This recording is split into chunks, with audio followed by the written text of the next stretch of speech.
Hi there, it's Dr. Troggett. I have not been posting a lot lately, and I thought I'd update you on my first trimester of pregnancy, which came up with a lot of emotions that I don't know that necessarily women talk about a lot. So I'll just kind of start off talking about, well, this is what happened at the beginning, the middle, and then kind of towards the end of my second trimester.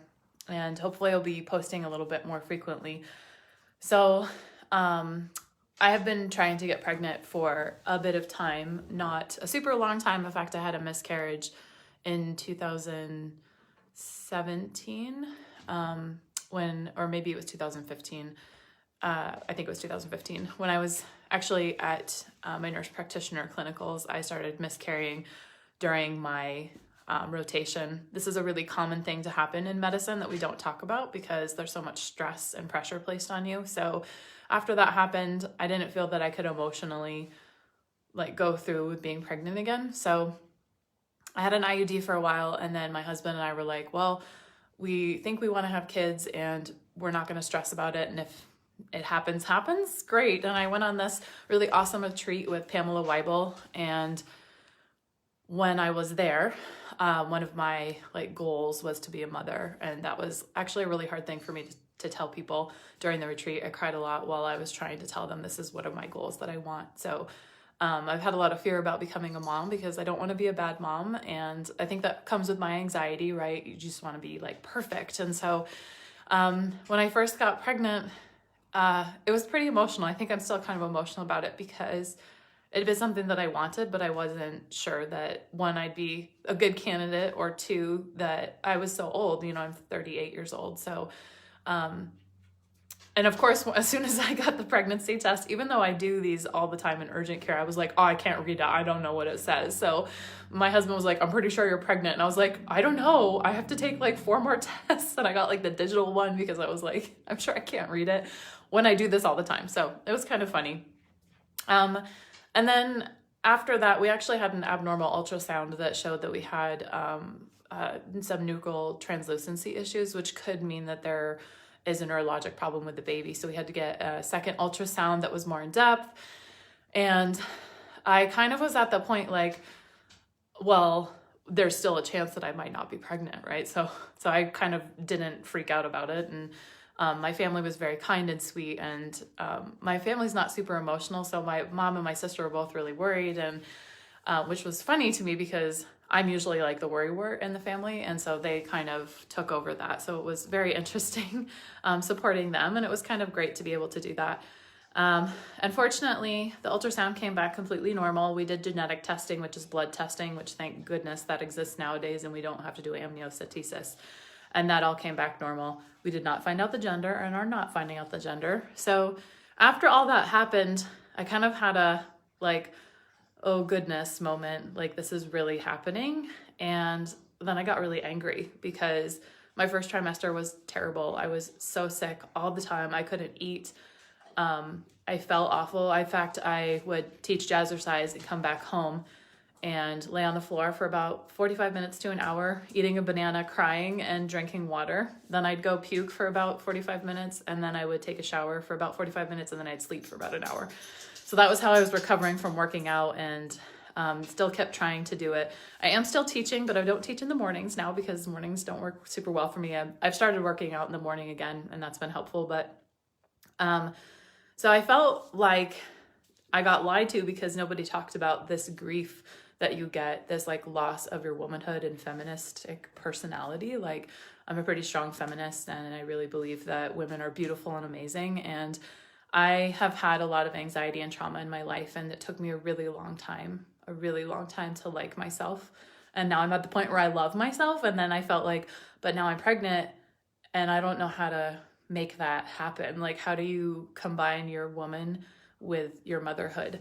So I rejected the term of mother for a while and was denied being pregnant for probably 3 or 4 weeks, which also is a common thing when you have grief and loss around pregnancy, because you almost don't want to get excited because then what happens if something bad happens? And I still have some of that. Unfortunately, I'm working with this amazing woman who's my friend, actually, Erica Vaguela. I don't know if she's watching or will watch this, but if you live in the Chicago area, she specializes in grief loss for women with holistic psychiatry. And she's amazing, does group visits, like has group support, and she's wonderful. So she's been really helpful to kind of talk about that. I also have a doula, which is, I know, part of being privileged and being white. And so I'm thankful for that. And my doula suggested reading this book called Giving Birth Like a Feminist, which is like right up my alley. It's so amazing. And it really helped me open my eyes to, as a provider, like the not nice things I've said about women or about patients. And so that has been really helpful, but it also kind of helped me let go of the paternalistic thought of like, well, the only thing that matters is a healthy baby. It's like, yes, that does matter. But I used to say to my friends, like when they were having their wedding, and people would be like, all that matters is you get married. I'd be like, you know what? I planned this wedding for like a year. So it matters to me that my damn petals are in the right order, or that my frou-frou dress looks exactly the way it does, or that I wanted the doves to fly out at this time. So I've always coached them like, be angry, that's fine. And so I have allowed myself to do that. And it's allowed me to open my mind up to, what do I want my laboring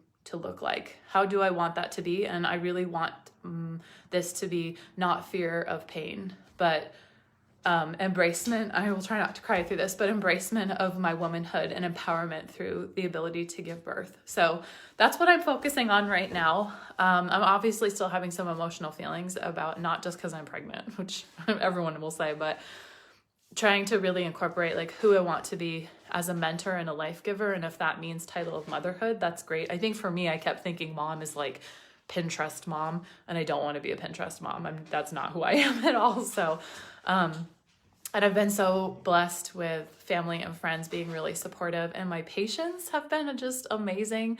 We're actually having a clinic baby shower in July, so that should be really amazing. But I encourage you to share your stories of, if you want to. Trauma doesn't always have to be healed by exposure therapy, and that's something that's really common in medicine. But I would love to hear any stories that you have about like your initial feelings when you got pregnant, and then that first trimester, what you felt, because I really was angry for a really long time. I think in some ways you go through a grief cycle of letting go of who you were and who you will become, kind of like the grief around what your body is turning into and what it will be afterwards, because you're not the same person. So I'd love to hear more from you about what you felt, and hopefully that sheds some light on you on why I haven't been doing videos, because I've been really struggling with that whole concept. But I do plan on trying to get back into like prepping a little bit more, but I also wanted to incorporate like feelings about pregnancy and women's bodies changing, and also the patriarchy that exists in labor. I mean, for a long time, midwives were who we went to for birthing. And I actually am very fortunate that I have the Rockwood midwives that are taking care of me, and I love them. And of course I went to Frontier, so I love midwives and think they're amazing. But I was actually just watching a video by Laura Clary.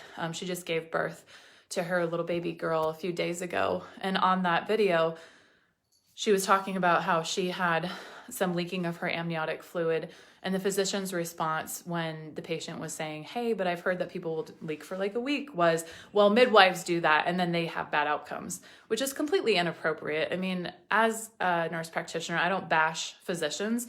We think differently and we do things a little bit differently, but we're all on the same team. We're all here to provide the best care for our patients. And I truly love my patients. Like, I think there's a difference for a nurse that has stood at the bedside for 12 to 16 hours and grieved with families in the ICU over the death that wasn't supposed to happen, or the death that maybe was supposed to happen, but none of us were prepared for.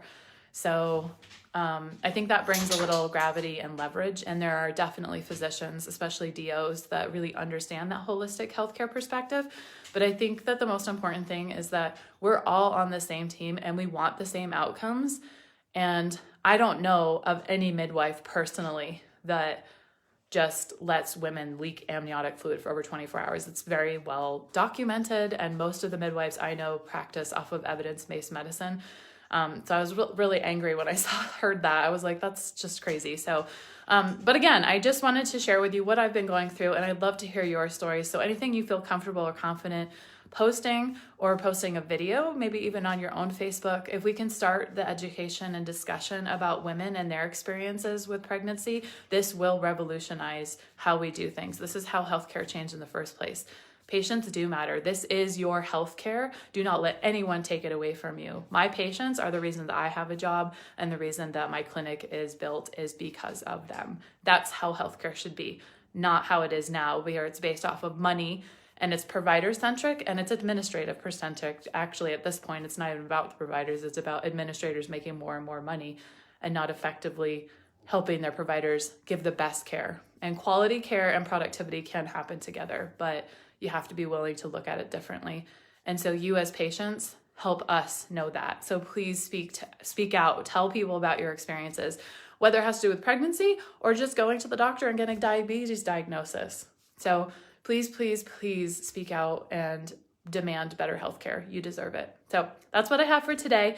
Hopefully I'll be posting some less serious videos on food prep, and I wanted to start posting some videos on like how to clean your clothes, because I don't know about you guys, but after a while of using the same workout clothes, the oil gets stuck in it and then it gets smelly. And I had posted a video on that before, but I'm going to try some new things and see if that helps a little bit. So anything else that you're interested, please post on my page and I will definitely video on it. So I hope you all have a great day, and thanks for being patient with me while I've been trying to figure out how to be pregnant, because it's a whole new world. All right, have a great day. I'm gonna go eat my pre-prepped tuna fish, which I'm really excited about because I can actually eat fish again. I couldn't do that for the first trimester. So I hope you have a good day, and I'll talk to you later. Bye.